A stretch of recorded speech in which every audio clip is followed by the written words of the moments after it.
அந்த கொஷின்ஸ்க்கு வந்து மத்திய வெளியுறவுத்துறை அமைச்சகம் வந்து பதில் கொடுக்குறாங்க. அந்த பதில்கள் கிடைத்த அந்த ஆன்சர்ஸ்லாம் பார்த்திங்கன்னா ரொம்ப ஷாக்கிங்காக இருந்திருக்கு. கேவில் சிங் அவர் மூலமாக நம்ம தமிழ்நாட்டை வந்து அப்போ ஆட்சி பண்ணிட்டு இருந்தவங்க திமுக கருணாநிதி இருந்தார். அவர்கிட்ட வந்து தகவல் சொல்கிறாங்க, இந்த மாதிரி தாராக இருக்க போகிறோன்றதை ஓகே அவங்க ஓகேன்னு சொல்லலை அப்படின்றது அவங்க ஸ்டேட்மெண்ட். பட் அவருக்கு தெரிவிக்கப்பட்டது அப்படின்னு தான் அந்த மென்ஷன் ஆகிருக்கிறதுல.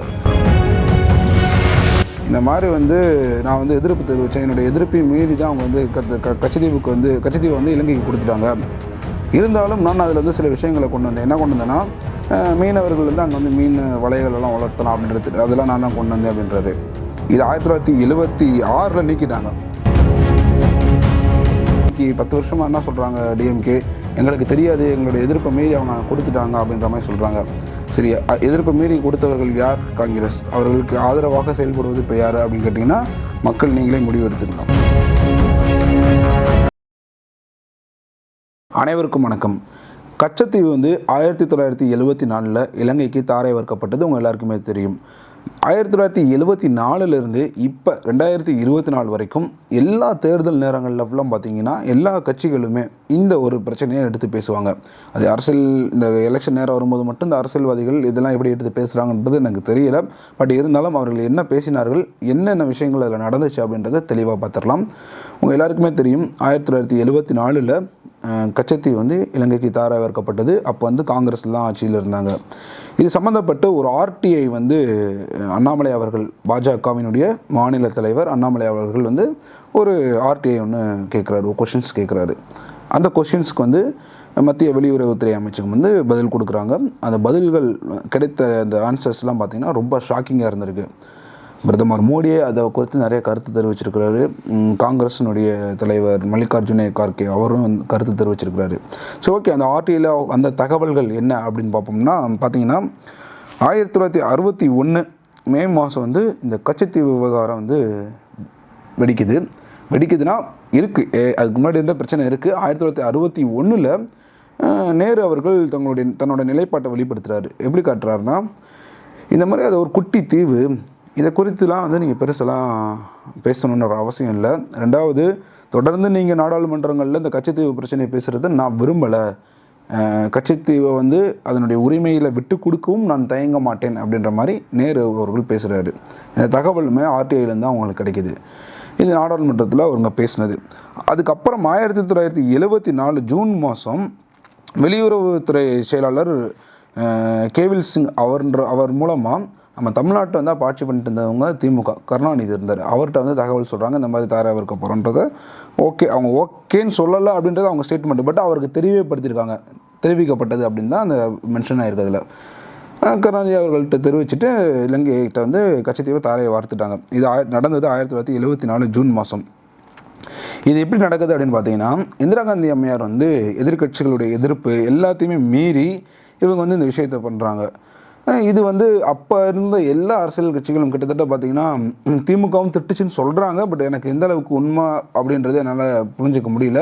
பட்டு பிஜேபி தரப்பில் மற்ற சில நேஷனல் லெவலில் இருக்கக்கூடிய பார்ட்டிஸ்லாம் வந்து என்ன பண்ணாங்கன்னா எதிர்ப்பு தெரிவித்தாங்க. இந்த விஷயத்துக்கு இந்த ஆர்டிஐ போட்டு இவர் அண்ணாமலை அவர்கள் வந்து இந்த விஷயங்கள்லாம் எடுத்துருக்காருல, இந்த விஷயங்கள் வந்து வெளியே விடுறாங்க.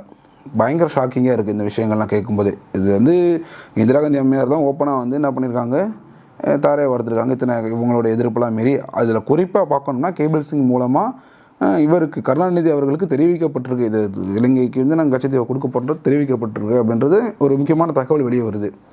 இது குறித்து வந்து காங்கிரஸினுடைய தலைவர் வந்து ஒரு முக்கிய தலைவர் மல்லிகார்ஜுன கார்கே வந்து ஒரு கருத்து தெரிவிக்கிறார். அவர் என்ன சொல்கிறார் அப்படின்னு பார்த்தீங்கன்னா, 2015 மோடி அரசு வங்கதேசமுடன் நில எல்லை ஒப்பந்தம் போட்டிருக்காங்க. அதில் 7110 ஏக்கர், அதாவது 7110 ஏக்கர் உள்ள 51 நிலத்தட்டுகளை இந்தியாவுக்கு கொடுத்துட்டு வங்கதேசம் 17,160 ஏக்கர் இடத்துல இருக்கக்கூடிய 111 நிலத்தட்டுகளை வங்கதேசத்துக்கு நாம் கொடுத்துட்டோம் அப்படின்ற ஒரு குற்றச்சாட்டை வச்சார். ஓகே, இப்போ வந்து பாயிண்ட்ஸ் பார்த்துக்கோங்க. இந்திரா காந்தி அம்மையார் கச்சத்தீவை யாருக்கு கொடுத்துருக்காங்க, இலங்கைக்கு கொடுத்துட்டாங்க, தாரையை வார்த்துருக்காங்க. இவர் என்ன குற்றச்சாட்டு வைக்கிறாருன்னா, 2015 மோடி அரசு வந்து நிலத்தட்டுக்களை வந்து வங்கதேசத்துக்கு கொடுத்துருக்காங்கன்னு சொல்கிறது காங்கிரஸினுடைய ஒரு குற்றச்சாட்டு. இப்போ சிக்கல் இந்த ரெண்டுக்குமே இந்த 2 பாயிண்ட் நோட் பண்ணிக்கோங்க. கருத்து இன்னொன்று சொல்லிடுறேன். இந்த 1976 வந்து ஒரு விஷயம் நடக்குது. என்ன நடக்குது அப்படின்னு, அதாவது இந்த 1974 கச்சத்தீவு தாரை வார்க்கப்படுதுன்னு சொன்னேன்ல, அப்போ வந்து கலைஞர் அவர்களுடைய விளக்கம் வந்து கேட்டிருக்காங்க. கலைஞர் தெரிவிக்கப்பட்டிருக்கு. கலைஞருக்கு வந்து விளக்கம் கேட்டோடனே அவர் என்ன விளக்கம் எழுதுறாருன்னா, இந்த மாதிரி வந்து நான் வந்து எதிர்ப்பு தெரிவித்தேன். என்னுடைய எதிர்ப்பையும் மீறி தான் அவங்க வந்து கச்சத்தீவை வந்து இலங்கைக்கு கொடுத்துட்டாங்க.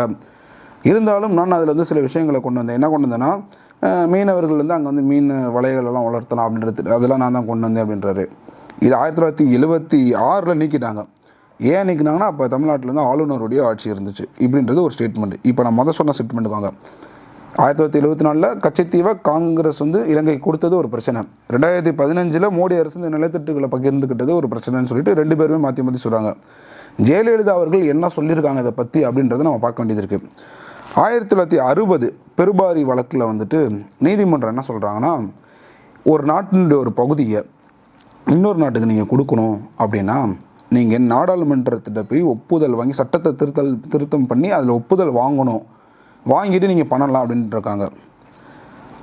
1974 கச்சத்தீவை கொடுக்கும்போது எந்த ஒப்புதலுமே நடக்கவே இல்லை. ஆனால் 2015 மோடி அரசு பண்ணதில் ஒப்புதல், ஏன்னா நாடாளுமன்றத்தில் தான் நடக்குது, நாடாளுமன்றத்தோட ஒப்புதல் இருக்குது, சட்டங்களில் திருத்தங்கள் பண்ணி தான் இந்த நிலத்தட்டு பகிர்வு நடந்துச்சு. பட் இப்போ கேள்வி என்னென்னா, இவர்கள் ஒப்புதல் வாங்கி பண்ணாங்க, சட்டத்தைப்படி நடந்துக்கிட்டாங்க, அதில் தவறு எதுவுமே கிடையாது, யாருக்கு இந்த பிரச்சனையும் கிடையாது. ஆனால் 1974 கச்சத்தீவை காங்கிரஸ் கொடுக்கும்போது எந்த ஒரு ஒப்பந்தமும் போடல, அதனால் இது மிகப்பெரிய தவறு அப்படின்ற ஒரு கன்க்ளூஷனுக்கு நம்மளால் வர முடியுது. இது வந்து கருணாநிதி அவர்களுக்கு தெரிவிக்கப்பட்டது அப்படின்ட்டு ஆர்டிஐ மூலமாக நமக்கு தெரிவிக்கிறாங்க. ஆனால் இன்றைக்கி 10 வருஷமாக என்ன சொல்கிறாங்க டிஎம்கே, எங்களுக்கு தெரியாது, எங்களுடைய எதிர்ப்பை மீறி அவங்க கொடுத்துட்டாங்க அப்படின்ற மாதிரி சொல்கிறாங்க. சரி, எதிர்ப்பை மீறி கொடுத்தவர்கள் யார்? காங்கிரஸ். அவர்களுக்கு ஆதரவாக செயல்படுவது இப்போ யார் அப்படின்னு கேட்டிங்கன்னா, மக்கள் நீங்களே முடிவு எடுத்துக்கலாம். நன்றி.